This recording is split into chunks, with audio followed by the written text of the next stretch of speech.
이렇게 결론을 내릴 수 있을 것 같습니다. 지금은 현재는 문법 교육이 어떤 지위냐면 의사소통 기능과 뭔가 결합을 했을 때 문법 교육이 그 중요성이 더 부각되고 있다는 걸로 이해를 하시면 될 것 같고요.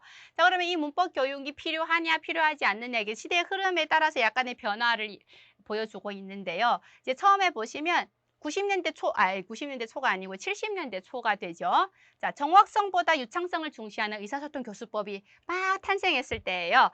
이때 등장하면서 문법 교육이 어때요? 의사소통을 하는 과정에서 자연적으로 습득된다라고 이해를 합니다, 이분들은. 그래서 문법 교육의 무용론이 대세를 이룹니다. 하지만 1990년대에 가면서 뭔가 이 유창성은 무엇을 바탕으로 해야 된다? 정화성을 바탕으로 한 유창성만이 제대로 된 유창성이다라고 해서 언어의 형태, 의미, 기능에 대한 학습이 균형적으로 이루어져야 의사소통 능력이 신장된다라는 이론이 등장하면서 문법 교육이 중시를 받기 시작했습니다. 그래서 이때는 자 보시면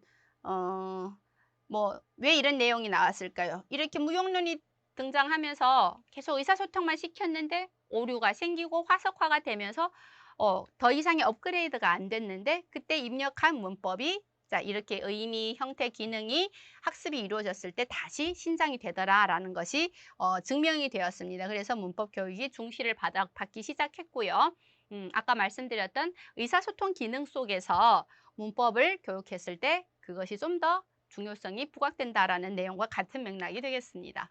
자, 그러면 이런 문법 교육이 이제 필요하다로 가고 어떤 상황에서 이제 하나의 체계로 가르치는 것보다는 의사소통 기능과 결합했을 때 문법에 이제 중요성이 부각되는데 그 변인들이 있습니다. 중요성을 결정하는 변인들이 있는데 셀스 머시아가 주장한 내용인데 하나하나 볼게요. 자, 1번 보시면 어린이보다는 청소년 그리고 청소년보다는 성인에게 문법이 더 중요합니다.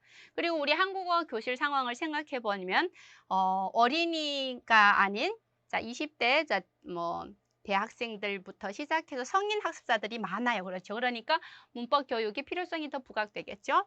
그 다음에 외국어를 성인들이 학습할 경우에는 문법이 매우 중요한 비중을 차지합니다. 규칙적인 거기 때문에 규칙을 통해서 뭔가를 활용하는 능력이 늘어나겠죠. 성인은 더 그런 능력이 더 강하죠. 자, 그 다음에 3번 보시면 외국어를 배울 때 등급이 낮을수록 문법이 더 중요하게 작용한다라고 했습니다. 자, 우리 지금 한국어 교육의 학습자 비율을 살펴봤을 때 대부분 이제 초급, 중급이 이제 대부분의 학습자들로 구성이 되고요. 고급은 많지가 않습니다. 그래 없다는 얘기는 아니고요. 어느 정도 있지만 많지는 않습니다. 초급 학습자가 제일 많고요. 그 다음 중급 학습자 이런 구성으로 이루어졌는데 이렇기 때문에 문법이 더 중요하게 부각되겠죠. 한국어 교육에서는. 자, 그 다음에 잠시만요. 자, 그다음 이제 그렇게 돼서 이런 걸 바탕으로 해서 문법이 왜 필요한지를 설명하려면 이제 문법 지식을 갖추고 있어야만이 의미를 정확하게 표현할 수 있습니다.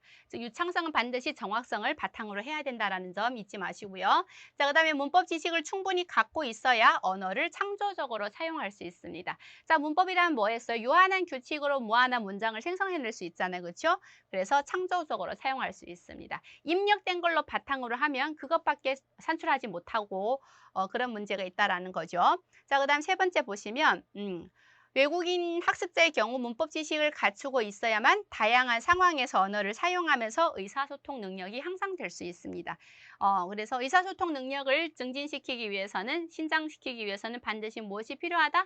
문법 교육이 필요하고 화석화를 막을 수가 있습니다. 자, 그 다음에 이제 그럼 우리가 문법 교육이 필요하다라고 이제 결론을 내렸어요. 그렇죠? 그러면 문법 교육의 그럼 한국어 문법 교육의 목표는 무엇이고 어떤 방향으로 이루어져야 할 것인지 자, 세 번째 내용에서 살펴보도록 하겠습니다.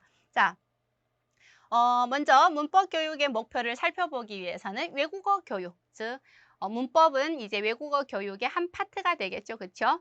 그러면 문법 교육이 이제 목표를 알기 위해서는 그 상위의 개념인 외국어 교육의 목표를 한번 살펴볼게요.